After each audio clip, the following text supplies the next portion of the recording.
As you hear different churches and people on TV talk about Christmas, there's basically 2 points of view. And before Jesus, in terms of people's relationship with God, most cultures thought that there were many different gods. And, you hear about the Greek gods and the Roman gods and how they're all fighting each other.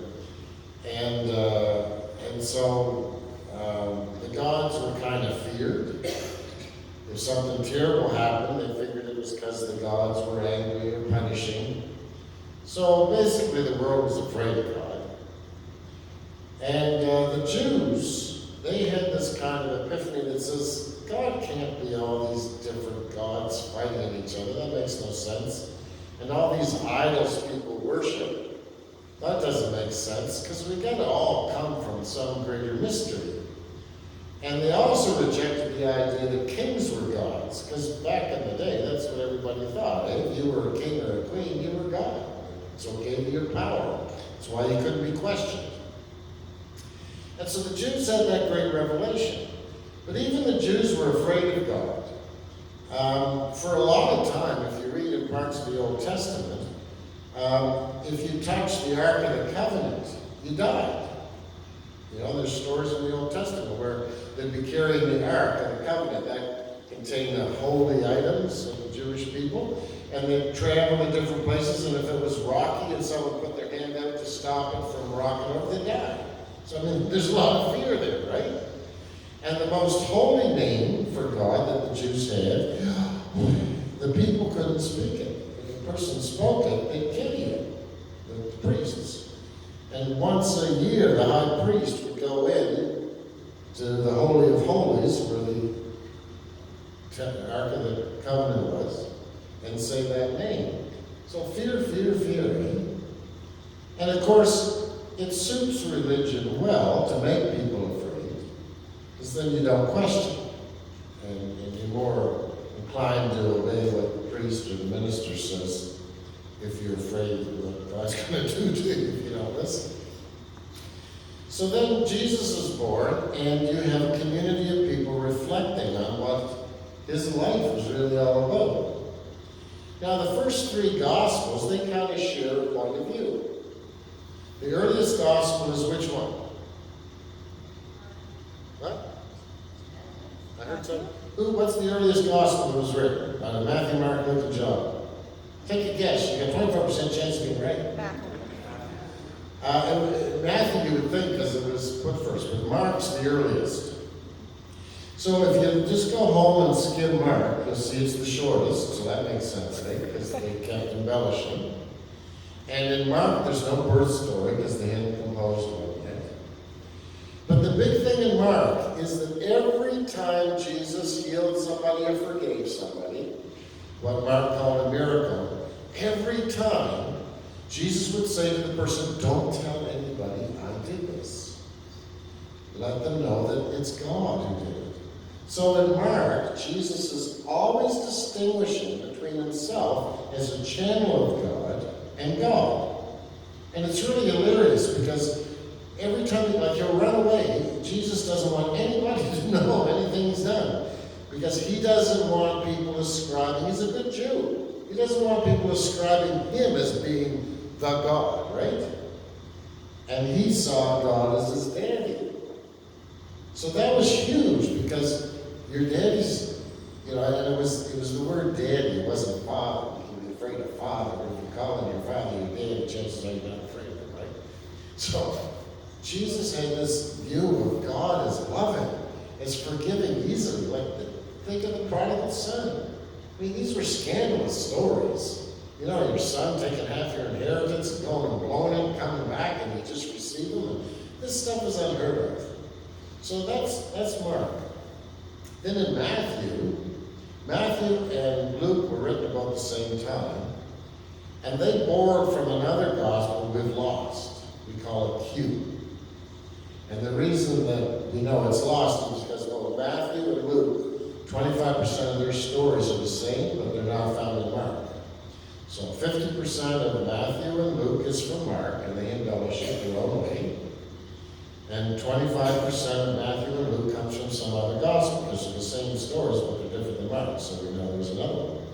And in Matthew, what's the big deal? The big deal in Matthew is that God comes through all cultures and religions, right? The wise ones.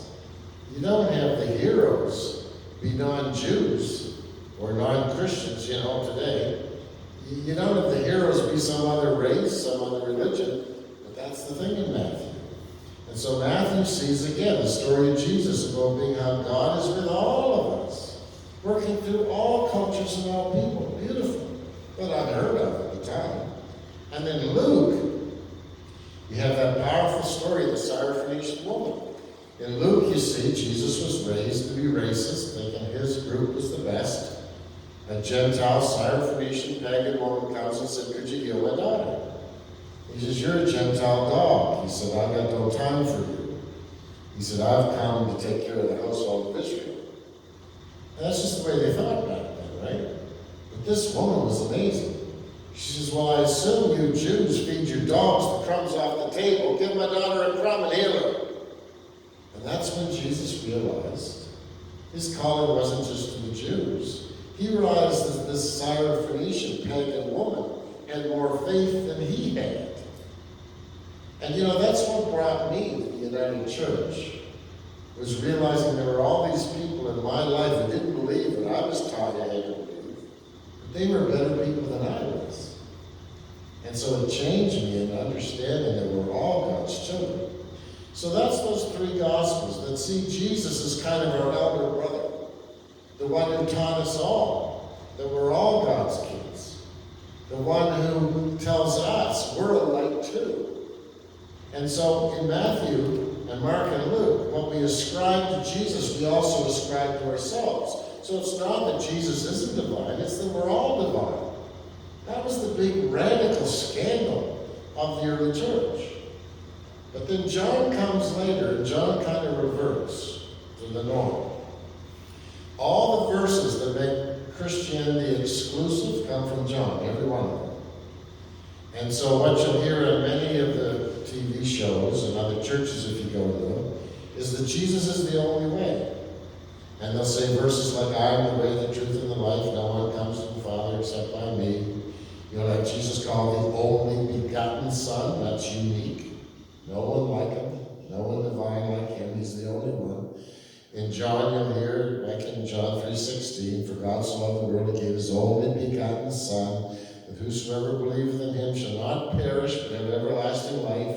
And he that believeth not is condemned already, and that they do not believe in the only begotten Son of God," right? And so the church the last 700 years has focused on that, because that gave the church the power again. That made the church the only way, the only right way. And that's why the Crusades were fought, out of that understanding that we're the only ones who are right. We're the only right way. And you'll find a version of that in every religion in the world. But thankfully, you'll also find in every religion in the world those who understand we're all God's kids. And so that kind of just gives you a bit of a historical and overall perspective of what we're hearing when we hear different people talk about Christmas. Some think Jesus is the only way, and without Jesus, we're all sunk. But Matthew, Mark, and Luke understood, as the early community did, that Jesus said we're all God's kids. And that Jesus is the first fruit. He's our elder brother. He shows us the way to go. Although even in John, by the end of it, Jesus says, "You're going to do greater things than I did." So even Jesus in John recognizes that his followers will be him. But it was all about him. So just a little reflection on the meaning of Christmas and how in the United Church we celebrate that meaning to be the love which God has placed in all of us, and that we can be there for one another as Jesus was. So let's have a prayer. Gracious God, we thank you for Jesus, the gift you gave of helping us to not be afraid of you, to not see you in these human terms of God's fighting, to realize you're beyond definition, and yet you're as present as love. We think of the story shared today, the way you're with us in the joys and friendship and auctions over licorice, and the awareness that every day is really a Christmas day to those of us who realize how precious our lives are. We think of Vicky's story of that nurse who was just called to be the angel to that broken family and their pain, to provide them with love and a Christmas meal, and how that relationship has continued. And so we pause, and we're just going to take 60 seconds now for each of us to think of the ways that your gift of love has come to us in our lives. Those people.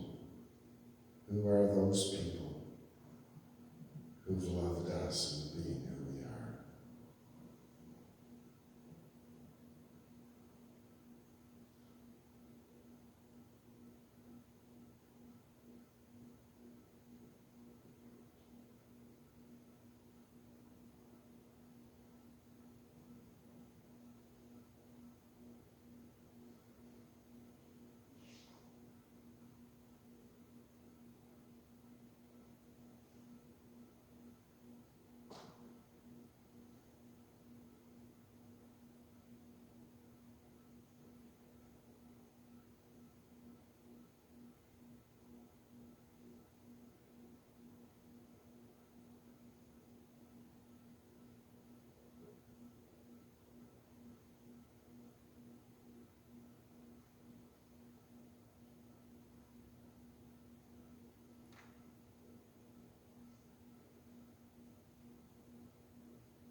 Oh, dear God, it warms our heart.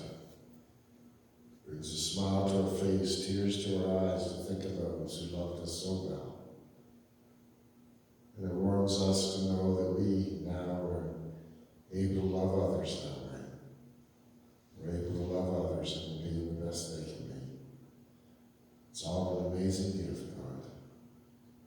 It comes from the mystery that is you, but you're ever so close.